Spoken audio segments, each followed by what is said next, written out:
Hey, what's up, everybody? Video 44 coming at you with another video. Alright, so I just watched the Dog and Pony show that the ESPN just put on in regards to a little segment where they talk to the Warriors about Chris Paul joining the team and whether or not he would be, starting and all that. Of course, there's confusion as to why he would be so oblivious as to why he wouldn't be starting on the Golden State Warriors.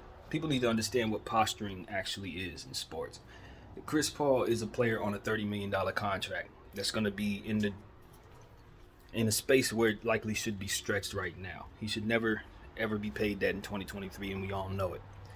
However, the Golden State Warriors have acquired his contract because they were trying to move Jordan Poole to the bowels of the devil's backside of the NBA. That's exactly what that looked like to me. They're trying to send him somewhere where they could banish him, and this is their way of doing it. The problem is, they also too see the value in Chris Paul's contract being passed forward to someone else. They don't want to stretch it, just like the Wizards didn't want to stretch it, just like the Suns didn't want to stretch it, because it's been moved 3 times. It could be moved again. That should be the only thing that Mike Dunleavy has that contract for. Otherwise, ownership should be stretching it and trying to find ways of using that cap space to acquire more talent to help booster their win now team. Paying $30 million for a backup point guard is not a real thing. It's not. It's not a real thing.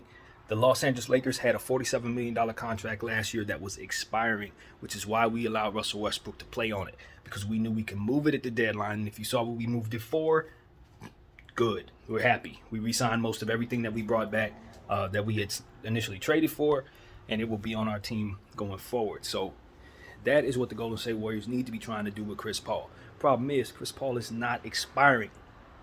It's not expiring. I think the Golden State Warriors are stuck with Chris Paul's contract. I don't think anybody else is going to trade for it, and I think that's the problem. I think they got it thinking they could probably move it, and now they can't, because nobody else sees the fruit in doing so. All they're going to do is bring it to them to stretch, and they probably don't need to. You understand what I'm saying? They probably don't need it. Why? Because it's not expiring. So the Golden State Warriors now have to posture around like they want Chris Paul on a $30 million contract as a backup point guard when they know damn well they don't want that. That's what they get for trying to banish Jordan Poole to the bowels of the... You see what I'm saying? It's like all these teams are doing all these little weird things. The Clippers doing little lopsided deals with the Wizards because they didn't let their super GM go over there and be the president. You're seeing weird stuff with the Wizards in this way as well. Now they suddenly just come up with Jordan Poole, but the problem with Jordan Poole is he looked miserable. So I would trade him away as quickly as I got him, just like Chris Paul should be traded from the Warriors as quickly as he got there. He's miserable in Washington. If you can't tell, you got a player who's going to probably start the season and drop in value to the ground just because he's depressed from being in your team. You need to send him somewhere now while he still has value. I'm telling you, I know cracked, fragile energy when I see it. And Jordan Poole, he's not going to be the player you want him to be at all on that contract, so long as you keep him stuck next to Kuzma in Wizardland. I can see it in his face. It ain't going to work. Y'all better move that kid while he still has that value. At any rate, I think a lot of stuff that I'm seeing in the NBA is posturing, man. Chris Paul's going to continue to pretend like he doesn't know that he's not starting because it's in his best interest to do so based on his posturing as a starting point guard in this league who can't do it anymore. Straight up. He can't do that. But he still has to be able to, as long as he's on that contract, he has to be able to show forth that he is confident that he's supposed to be starting, regardless if he's supposed to be starting or not. You know damn well, once you go to the Golden State Warriors, you ain't starting over none of them those guys. Clay, Dre, you ain't starting over them. But the way geniuses like that see basketball, they probably see, well, you can put a small ball lineup on the floor and I can still do my thing. Put Clay at the 4. They're probably thinking like that. Wiggins at the 4. But it ain't going to work. And they're going to have to audible out of it, and we know it. They know it.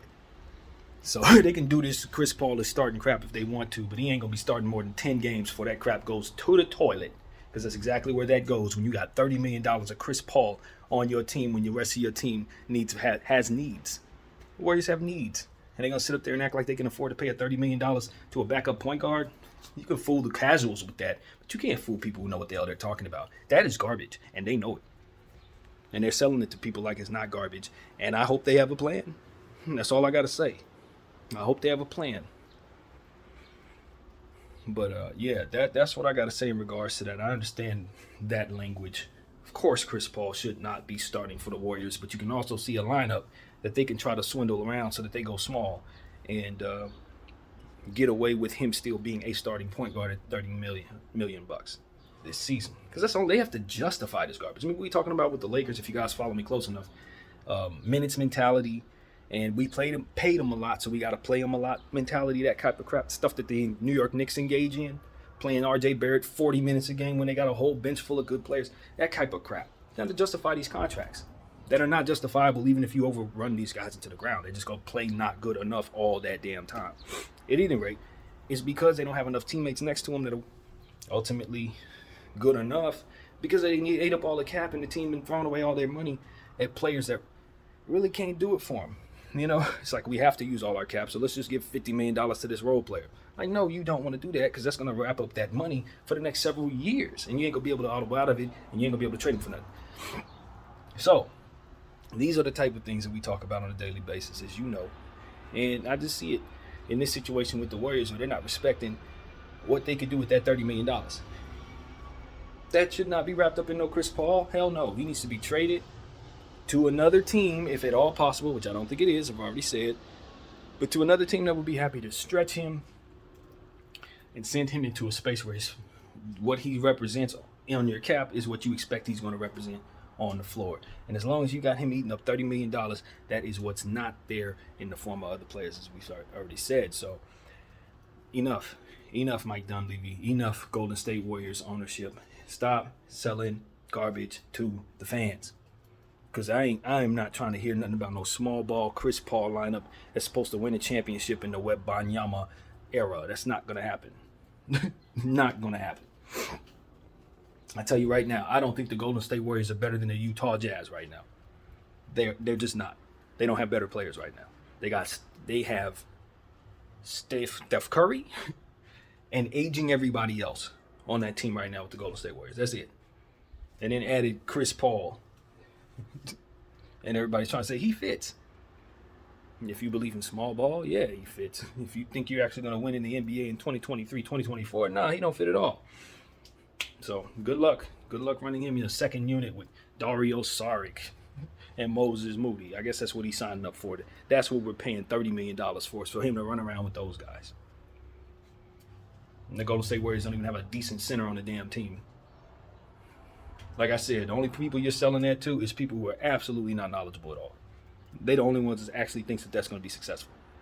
So, speaking of the Utah Jazz, I've already said, man, I've never been more wrong about a prospect in my life. And Keontae George, never been more wrong.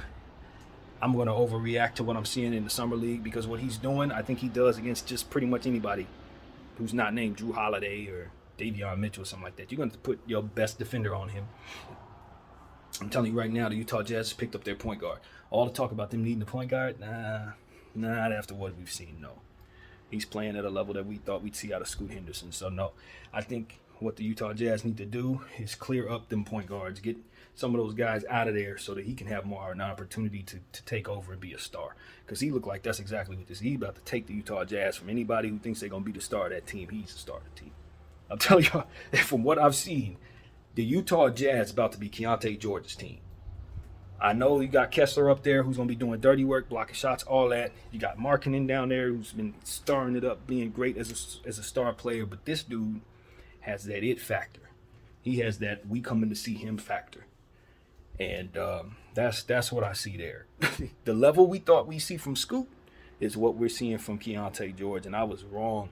I thought he was going to be like a J.R. Smith, bad shot taking type of dude. He's done everything but that. And from what I understand, he's been taking all the criticism about his game and he's been focusing on other aspects to show and prove that he's not that. And so that's what's happening. It's all that stuff they said, oh, he's just a shooter, he's a bad shot maker, he's for certain just going to turn the ball over. He doesn't really play any defense, he doesn't get others involved. He's doing all of the different things y'all said he couldn't do. And that tells me, self-motivated, as long as he doesn't have any injuries, the way that he's able to mechanically move around there, on top of the fact that he's determined, y'all got y'all a star over there, Utah. I think y'all might have got y'all a big-time star. Just got to keep him healthy. So that's what I got to say about Keontae George. I'm glad that he wasn't on the board for my Lakers, because I would have wanted us to pass on him and would have regretted it for the rest of my life, it seems. Because that dude, he's on a different level, man. He's on a different level. So, I'm happy with Jalen Hood-Schifino. I think he fits on our team, all of that. Keontae was off the board, so we're going to be fine. But a lot of y'all teams passed on him, took a couple guys before him. I would have done the same thing, so I'm never going to sit up here and say that I wouldn't have been in the boat with y'all. We would have been wrong, straight up, because that dude is going to be different, and we can already see that. And so that's what I got to say, and he's in the right offense in Utah. My God, his numbers are going to be inflated just from being in that offense. The speed they play, talk about rookie of the year. If Wembanyama don't have an amazing year, that's going to be one of them candidates right there. Especially if the big dogs with the big names are going to continue to have injury issues and he stays healthy, he's going to take that rookie of the year. That's how much I'm willing to overreact to what I just saw. Because like I said, what he does is already gifted as heck because he's one of those dudes who can hit shots all over the place. He's like a superstar type of scorer. That's his greatest strength. So if he's working on other aspects of his game, it's over. It's over. Then he turns into some Iverson, Stephon Marbury-like entity. That's exactly what he looked like he's gonna turn into. So that's what it is, man. He probably should have went top 5 or something like that if he keeps playing the way that he's playing. And I was on the wrong spectrum of it, so I'm happy to tell people I was wrong about a prospect, and I hope he continues to prove us wrong as we go forward. I'm rooting for him, and I think Rob Pelinka can always say if he was on the board, I'd have took him. And that's all you ever want to be able to say. You don't want to be one of them 15 teams that pass on him. So that's pretty much what I got to say about that. They're not in the running for a point guard as far as I could tell. Not a James Harden, not a Dame Lillard, none of that. No, they need to just go ahead and get the keys to Keontae George. That's pretty much it. He look like he's going to be just as good as Paul George, to be honest with you. But that's a whole nother story, man. At any rate, the Summer League has provided us a lot. He did that against the Minnesota Timberwolves, backup youngsters. They got some good guys over there, but, he's going to have to do that against, like I said, the Davions and the great defenders out there. And they will be on him. My guys, Max Christie and them, we're going to be on him. So ain't no question about it. We got some guys to throw at the Utah Jazz. We are not fearful of them. But nevertheless, we are in a position, my Lakers, where we feel pretty good. We gave D'Angelo Russell his contract and got that no trade clause off of it, which I would never have thought he had some type of no trade clause in his contract, but apparently it was there and he waived it, which is really helpful for us because we can be more flexible in that way, as we talked about last night. So hopefully the Los Angeles Lakers are going to get themselves a center. A lot of things are pointing at Christian Wood. From what I understand, he followed a couple of Lakers last night, so it's starting to look like he's going to be a Laker. And Bol is looking like he's probably going to be a Sun, as we talked about yesterday. But nothing's in stone. We don't know what guys are doing behind the scenes, but it's kind of starting to point that way. In a nutshell, am I happy about bringing in Christian Wood? Of course. It's the same way I felt about Jalen Hood-Schifino and leaving Whitmore on the board. If the team is just going to do it, it's not like I'm shunning these players. It's just that I think something better could be there.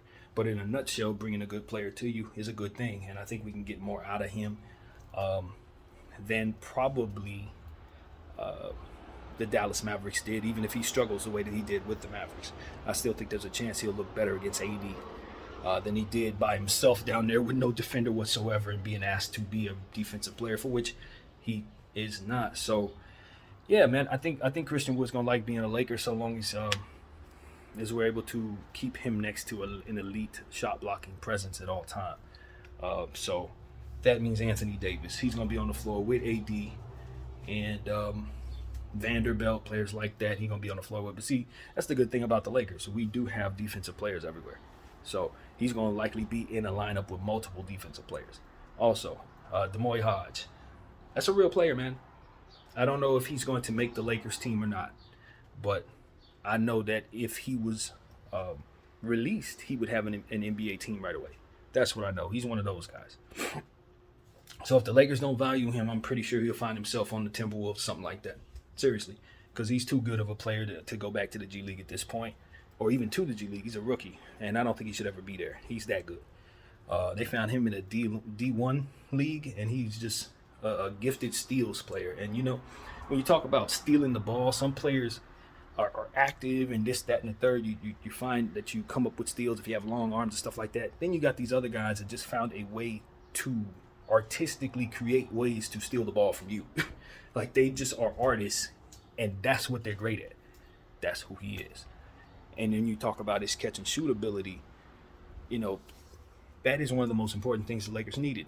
And while I think we addressed that in multiple areas, he seems to be the one that's shining the most in the summer league in that regard. He's catching and shoot. He catches everything and shoots. And so off the dribble, he missed one.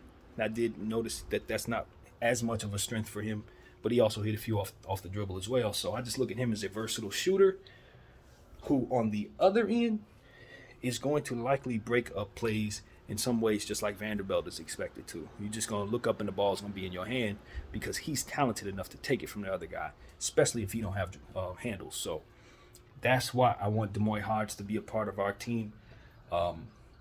We have some other guards, obviously, that we want to see, but I have a strange feeling that we're going to want him on the floor more than some of those guys we love the most because he's going to be so good on both sides of the floor. So I don't know if Darvin Ham's going to take to D'Moi Hodge the way I think he may, but I wouldn't be surprised if D'Moi Hodge is a player that we use regularly before the end of the season and ultimately going forward finds himself in our rotation. Guys that we think about like Cason Wallace, he reminds me of a Cason Light in a way, D'Moi Hodge. That's kind of how he's playing. He's playing like that. So for me, when I see a player who can determine certain things, I'm going to want him in the game down the stretch if he can really do some of those same things so he can get the key stop, so he can catch the ball and shoot it. And I just feel like with execution being so important, as we talk about a lot this season, players being drafted strictly because they can hit shots off the catch, that is exactly what we found in this player. So I don't think the Lakers should overrate him and put him ahead of Max Christie and Austin Reeves. But if he happens to play himself that well, to a point where he's helping us that much, I want him to be used as much as those guys. I think that when you're trying to win, you want guys who do what he does on the floor a lot. And that's what I know. So it's going to get tricky for the Lakers. I don't think they're going to try to, do too much with him. We're going to play it disciplined. But I just have a feeling that you're going to find out that your possessions go better when he's on the floor. I promise you. I have a weird feeling about this as it pertains to D'Moi Hodge. You're just going to look up and be like, damn, we're really winning. We had our guys out there. We weren't necessarily winning. We put him on the floor and we start getting stops. He's that kind of player. So that's why I want to keep D'Moi Hodge on this team. I don't want to say that we're going to, I'm trying my very best not to overrate guys because it's easy to do that, especially against lesser talent, which the summer league provides. But certain skills just appear to be translatable. And I think about certain talent around the league. They're not great ball handlers. Some of our best superstars aren't the greatest dribblers. And a guy like D'Moi Hodge is going to take the ball from him. And so that's why I want him on the team. It's the same reason why I wanted Cason Wallace and all these other little dudes that can do that. They stop possessions in their tracks. So that's what I wanted to say, man. I just love the defensive versatility of our basketball team right now around the perimeter. Even a guy like Taurean Prince, I think is really going to help us get defensive stops, man. He's going to help us defensively and offensively. So I love the acquisition of Taurean Prince. And if it goes well, I'm pretty sure the Lakers wouldn't be against bringing him back even further the next go round as well. So you can just see the continuity pieces, players that you likely think you want to see on the team going forward, starting to be here. And so that's what's exciting about this team for sure. Our big guards, our multiple forwards, our defensive players. Jackson Hayes coming through with the length, which I think is going to be a weapon for a guy like Jalen Hood-Schifino and a guy like Austin Reeves. They're going to be able to find him as an easy lob threat, kind of what we were hoping Damian Jones would be last year. When we first brought him in, thinking he was going to be a rather regular role player, it didn't necessarily work out. I think we found the worst case scenario with Damian Jones. But as we go into this season with Jackson Hayes, I think we're kind of trying to make him that. Here's the thing, though. The nugget that I took from one of the podcasts that I was watching in regards to the New Orleans Pelicans and how Jackson Hayes was used, we got to understand that he gets off to slow starts in the season. He's just one of them dudes that every year he doesn't really get into it very well until there's a lather, so to speak, to himself until he gets into a couple games, like 20 games, 30 games, and he starts picking it up.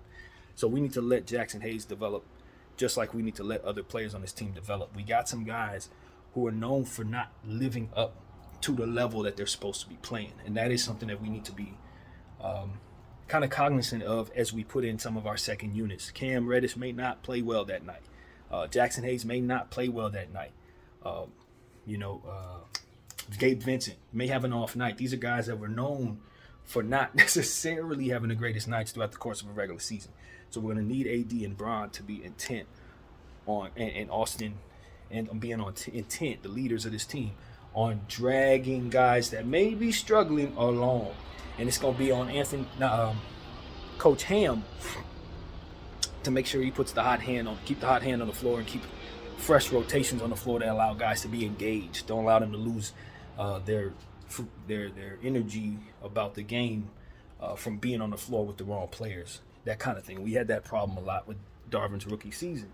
We had the small ball lineup, stuff like that, and I just felt like players were becoming a little dejected, you know what I mean, because they weren't in lineups that I felt that they believed in, that they weren't next to guys that I felt extenuated their strengths and most so exposed their weaknesses in a lot of cases. So we need to study and try to get our players in a position to be in better rotations this year so that they don't lose interest, because these are young guys, you know, with wavering confidence, if I'm being honest, some of them. So that's going to be important, especially for bringing in Christian Wood. He's just yet another one of those.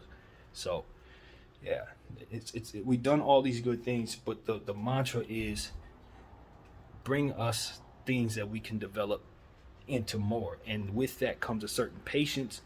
With that comes certain duds. Some dudes just ain't gonna be better. You know what I mean? That's just comes with the game we're playing.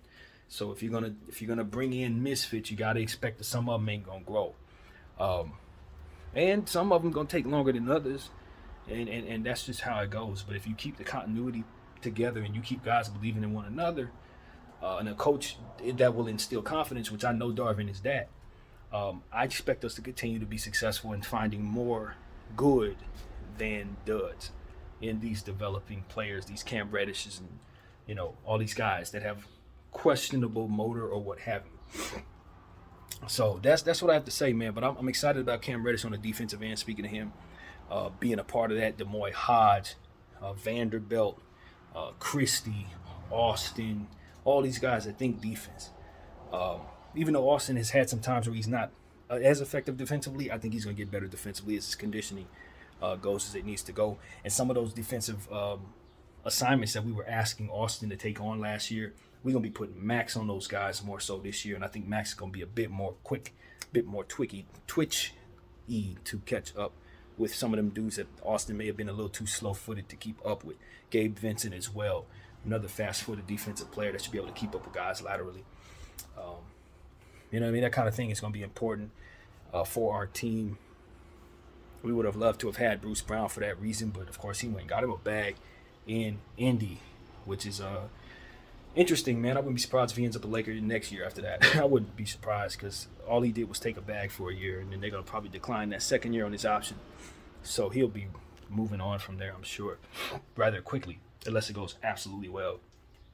So, yeah, that's interesting to me, just thinking about the future. But the Lakers are in a good space, man. With D'Angelo Russell's contract being tradable at this point, I don't know if the Lakers going to look to move him right away. I don't. But, you know, I think about what Miles Turner's acquisition could mean for this team if we were to swap it for D'Lo's. I don't know if I'm happy yet.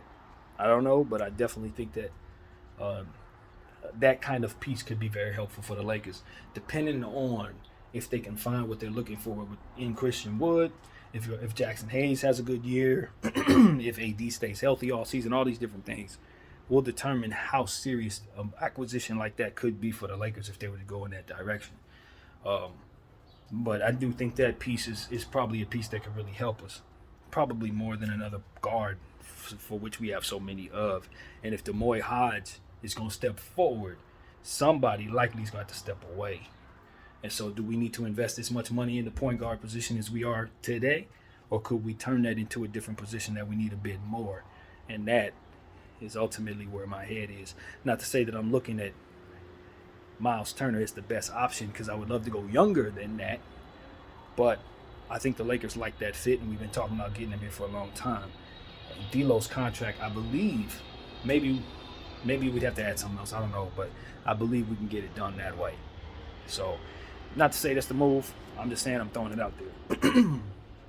So, that all depends on how well Jalen Hood-Schifino stays. How he adapts to the schedule. He stay healthy, play well, all these different things. But if he's stepping forward, it's one of those circumstances where you wonder if you really are going to be able to utilize D'Lo to the level that you're going to pay him, which is something that I don't know. I have no idea yet. So that's kind of what I'm looking at. I just think we have a lot of ball handlers, which is a good thing, but we're going to be using a lot of small ball lineups because of it, and I want more rim protection than we have. And I don't think Christian Wood is going to address that too much. So that's why I'm like, are we bringing in a center just to be bringing in one, or are we going to be bringing in a center that's going to be effective for what it is that we need? And that's the whole point of making sure we get it right. I know a lot of people are against bringing in Christian Wood for that reason. They're saying we should go after Biyombo. I don't know, because at the end of the day, if I'm bringing in Biyombo, I don't expect he's going to get better here.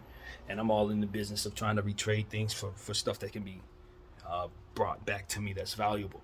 So if I bring in a Biyombo, he's strictly to help this unit play basketball. And if, as I said yesterday, if Darvin don't play him, then what's the point? So for me, I'd rather bring in an upside piece like a Wood, like a Bol, so that at least they can get marginally better here, and we can trade him for something. You bring in Biyombo, you ain't got that luxury. It's not happening. So I'm not in the business of signing anything that ain't worth nothing. Straight up. Even if it can help this team, so can something else that is worth something. So that's what we look for, man. No Biyombo. I'm good on that piece there. But I do want the Lakers to address the center position, and that piece should likely have some defensive intangibles there. And I understand the Biyombo signing from that perspective, because again, he can help the unit.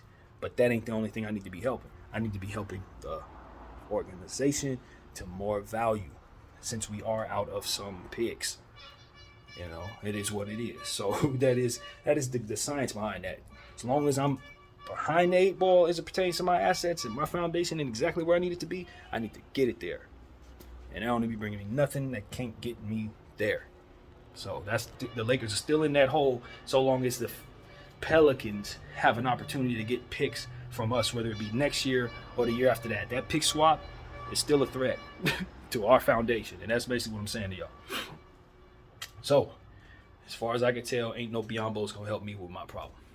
But Christian Wood may, and Bol likely will. So that's really how I'm looking at that, man. That's how I'm looking at that. I want the Lakers to address their center position. Castleton's definitely going to earn some minutes. I have no doubt about that. He's going to be a regular rotation piece at some point. So we do need to understand that when we invest in the center position, he's just going to steal those minutes just by playing well enough, so long as he's healthy. And health is most important. Same thing with Jackson Hayes. He's kind of injury prone. We got him healthy now. Don't expect for him to play 82. That's not how that works with Jackson Hayes most of the time. And so we need to respect that too. Yeah, and Biyombo as well. If you bring in Biyombo, don't expect him to play 82 games. Not at this stage in his career. So no, just be aware that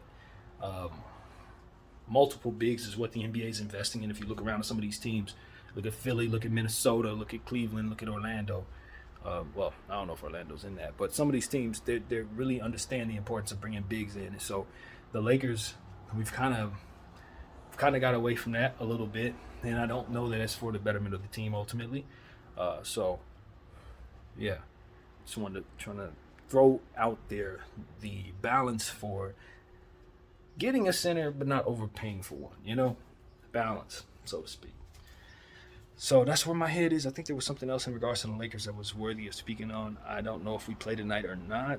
I know our next game is going to be at 7 o'clock. No, I shouldn't even say that. I probably even right about that. But the Lakers do play at night. I think it's one of the late games, and I do believe it's the Boston Celtics, either tonight or tomorrow, but I'm not certain about that. So we will get that information, give it back to you later. But yeah, that's what I really got for you, man. Give y'all an NBA chat / Laker chat video. Yeah, man, I still haven't gotten back to you guys in regards to the in-season tournament and how those clusters work. I still intend to do that at some point. But we got a long summer, so I'm certain we'll get to all that stuff in the meantime. I got to get to some breakfast because I'm starving. So that's what I got. My name is BDO44. I thank you all for watching. I'm out.